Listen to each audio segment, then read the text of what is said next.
عاقبۃ للمتقین والصلاة والسلام علی سید المرسلین اما بعد فاعوذ باللہ من الشیطان الرجیم بسم اللہ الرحمن الرحیم۔ اللہ تعالیٰ کے فضل و کرم سے ہمارا یہ درس قرآن جاری و ساری ہے۔ انشاءاللہ تعالی العزیز آج ہم سورہ البقرہ آیت نمبر 74 سے متعلق سننے کی سعادت حاصل کریں گے۔ سابقہ آیتوں میں جو تذکرہ چل رہا ہے وہ یہ ہے کہ اللہ تعالیٰ نے بنی اسرائیل پر جو نعمتیں کی تھیں اور ان کے واقعات جو تھے وہ ذکر فرمائے۔ ان نعمتوں کو ذکر فرمایا کہ اے بنی اسرائیل والو، اللہ تعالیٰ نے تم پر کیسی کیسی عنایتیں کی ہیں اور تم نے کیسے کیسے اللہ تعالیٰ کی نافرمانیاں کی ہیں، مگر پھر بھی اللہ نے تمہیں بخش دیا، تمہیں موقع دیا، تم پر رحمت عطا فرمائی اور اللہ تعالیٰ نے تمہیں بچا لیا۔ تو اے بنی اسرائیل والو، تم سمجھو اس بات کو اور اس کے پیارے حبیب علیہ الصلاۃ والسلام پر ایمان لے آؤ۔ تو وہ جو تذکرہ طویل تھا، کئی دنوں سے ہماری کئی آیتیں بنی اسرائیل سے متعلق چل رہی تھی کہ اللہ نے ان پر کیسے کیسے کیسے انعامات فرمائے تھے۔ بہت سارے ان کے واقعات ہم نے سنے۔ اللہ تعالیٰ نے ان ساری چیزوں کے ذکر کرنے کے بعد ان کے انداز بھی بتائے، نافرمانیاں بھی بتائیں، ان پر اللہ نے جو عذابات بھیجنے تھے وہ بھی بتائے۔ پھر اللہ تعالیٰ نے ان چیزوں سے انہیں کیسے بچایا، اللہ نے وہ بھی بتایا۔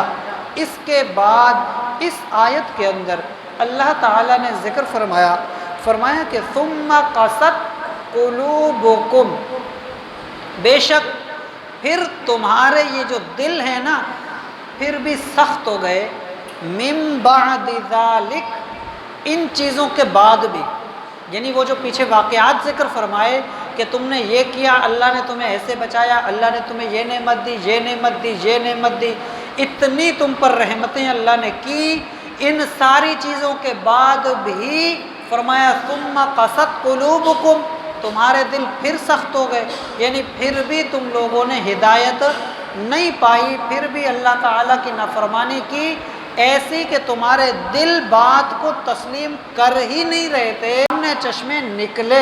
مطلب یہ ہے کہ پتھر ایسے بھی ہیں کہ کچھ ایسے کہ جب وہ پھٹتے ہیں ان میں سے بھی پانی نکلتا ہے۔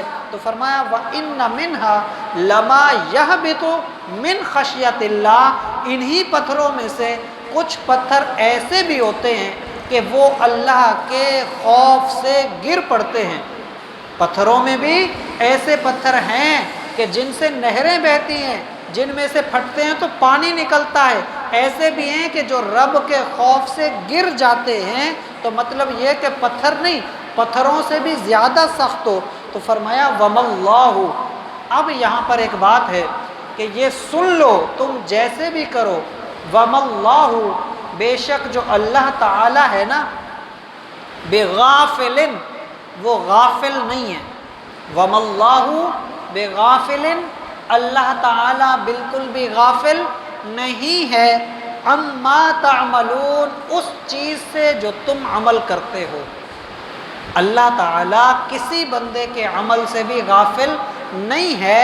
اس کے عذاب میں اگر تاخیر ہے تو یہ اللہ کی رحمت ہے، اگر اس نے نہیں پکڑا تو یہ اس کی رحمت ہے۔ کوئی یہ نہ سمجھے کہ میں یہ کام کر رہا ہوں اتنے سالوں سے، جیسے یہ پیچھے گزرا آیتوں میں کہ جب وہ مچھلیاں پکڑتے تھے انہیں حضرت داؤد علیہ السلام نے منع کیا کہ تم ایسے کام نہ کرو کہ ہفتے کے دن تمہارے لیے جائز نہیں ہے۔ ان لوگوں نے کیا کہا کہ ہم تو اتنے عرصے سے کر رہے ہیں، غلط ہوتے اللہ پکڑ نہیں لیتا ہمیں، اگر ہم غلط ہوتے تو ہم پکڑے جاتے۔ علماء لکھتے ہیں کہ تقریباً 70 سال وہ یہی کام کرتے رہ گئے، اللہ نے انہیں نہیں پکڑا۔ لیکن جب اللہ کے نبی نے انہیں روکا اور انہوں نے جواب دیا کہ بھئی ہم غلط ہوتے تو رب نے پکڑا کیوں نہیں، تو آتا ہے کہ پھر اسی رات کو اللہ تعالیٰ نے سب کو سور بنا دیا اور بندر بنا دیا۔ یہ ہم نے پچھلی آیتوں میں سنا، اس کی تفسیر گزر چکی۔ تو مقصد وہی ہے، اللہ کو غافل نہ سمجھا جائے۔ اللہ نے رعایت دی ہے تو یہ تمہیں توفیق دی ہے اللہ نے کہ اے میرے بندے، تجھے توفیق ہے، تو جتنے برے عمل کر چکا آ جا، میں رب تجھے معاف کر دوں گا۔ ہمیں سمجھنا چاہیے، روایتوں میں ہے کہ شیطان نے اللہ تعالیٰ سے کہا تھا، اے اللہ مجھے تیری عزت و جلال کی قسم، تیرے بندے کے اندر جب تک سانس رہے گی میں تیرے بندے کو بہکاتا رہوں گا، میں تیرے بندے کو غافل کرتا رہوں گا، میں اسے گناہوں میں ڈالتا۔ الحجارہ، اس طرح ہو گئے جیسے کہ پتھر ہوتا ہے۔ اللہ نے وہ مثال دی ایک پتھر کی کہ تمہارے دل ایسے سخت ہو گئے کہ جیسے پتھر سخت ہوتا ہے۔ فرمایا نہیں، یہاں بھی نہیں، فرمایا او اشد قسوہ، بلکہ اس سے بھی زیادہ شدید سخت ہو گئے۔ مقصد یہ ہوتا ہے جب بندہ کسی کو سمجھا رہا ہو نا اور کہے کہ یار تمہیں اتنا سمجھایا تمہیں سمجھ نہیں آتی، کیا تمہارے پاس عقل نہیں، یا کم عقل بولتا ہے، یا کسی کو کوئی اس طرح کی بات بولے تو پھر جب شدت ہوتی ہے نا پھر بتا یار تم تو اس سے بھی گئے گزرے ہو۔ ایک مثال ہوتی ہے نا کسی چیز کی، بندہ دیتا ہے پھر کہتا ہے کہ نہیں تم تو اس سے بھی گئے گزرے ہو۔ تو یہاں اللہ نے فرمایا تمہارے دل اتنے سخت ہو گئے جیسے پتھر سخت ہوتا ہے، فرمایا نہیں بلکہ اس سے بھی زیادہ سخت ہو گئے۔ اور پتھر کی مثال پھر اللہ نے کیسے دی، کیونکہ پیچھے ہم نے سنا بھی صحیح، بنی اسرائیل کو پتھروں سے نسبت تھی۔ نسبت سے مراد کہ انہوں نے پتھر دیکھے تھے، وہ حضرت موسیٰ علیہ السلام کا وہ پتھر جس میں سے 12 چشمے نکلے تھے۔ حضرت موسیٰ نے عصا مارا، 12 چشمے پانی کے نکلے، وہ پچھلے آیتوں میں تفصیل اس کی گزر چکی ہے ہماری، ہم نے سنا اس سے متعلق۔ تو یہاں پر مثال اب کیا دی کہ تمہارے دل پتھر، فرمایا اس سے بھی زیادہ سخت ہو گئے۔ اب فرمایا کہ وَإِنَّ مِنَ الْحِجَارَةِ، بے شک یہ جو پتھر ہوتے ہیں نا ان میں بھی ایسے پتھر ہیں کہ لَمَا يَتَفَجَّرُ مِنْهُ الْأَنْهَارُ، کہ اللہ تعالیٰ ان سے بھی نہریں جاری کرتا ہے۔ لَمَا يَتَفَجَّرُ مِنْهُ الْأَنْهَارُ، کہ پتھروں میں بھی ایسے پتھر ہوتے ہیں کہ ان سے نہریں بہہ جاتی ہیں۔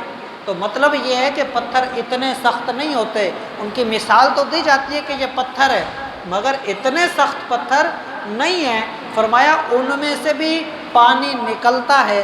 فرمایا وَإِنَّ مِنْهَا لَمَا يَشَّقَّقُ، کچھ پتھر ایسے بھی ہوتے ہیں ان میں سے کہ جب وہ پھٹتے ہیں، شق ہوتے ہیں، پھٹتے ہیں، تو فرمایا فَيَخْرُجُ مِنْهُ الْمَاءُ، ان میں سے بھی پانی نکلتا ہے۔ کیونکہ وہ بنی اسرائیل اپنی آنکھوں سے دیکھ چکے تھے، تھا تو عام سا پتھر ہی، لیکن جب ایک ہوتے نا ندیاں بہتی ہیں یہ بھی دیکھتے تھے، وہ چشمے پانی سمندروں سے پہاڑوں سے جیسے نکلتے تھے، تو وہ مثال دی۔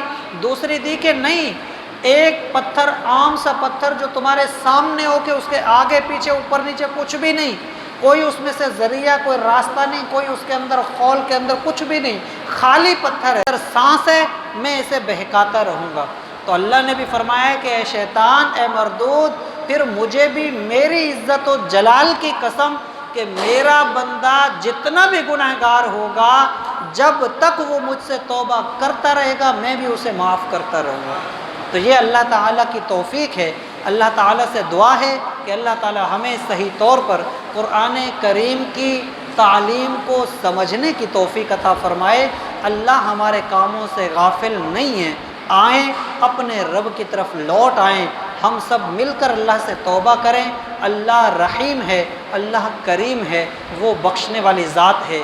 انشاءاللہ اس کی رحمت ہم سب کے لیے ہے، انشاءاللہ ہمیں ملے گی۔ اللہ تعالی ہم سب کو برکت نصیب فرمائے۔ وما علینا الا البلاغ المبین۔